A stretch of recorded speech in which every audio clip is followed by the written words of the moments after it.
நேந்திரம், செவ்வாழை, மஞ்சப்பழம், பச்சைப்பழம் இதெல்லாம் சாப்பிட்டா நல்லதுன்னு மூளை சொல்லுது. ஆனா நாக்கு கேட்க மாட்டுது, என்ன பண்றது? இங்க பாரு, காலைல வந்து விட்டு போனு வழங்கிடும்.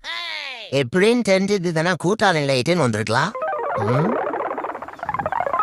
இப்படி இருந்தா திருடும் போது எங்க ஃபயர் இருக்கும்? இப்ப எதை எடுக்கிறதுலே தெரியல எனக்கு.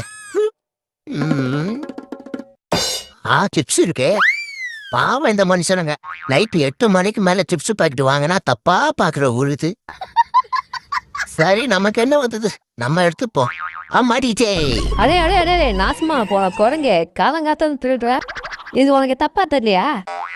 காலாங்காத்தால கடையை ஓபன் பண்ணி வச்சுட்டு போனை நோண்டிட்டு அது உனக்கு தப்பா தெரியலையா? இந்த லேஸ் கம்பெனிக்காரன் தான் ரொம்ப நல்லவன் போல. காத்துல பாக்கெட் பறந்துடக்கூடாதுன்னு உள்ள கொஞ்சம் சிப்ஸ போட்டு வச்சிருக்கான்.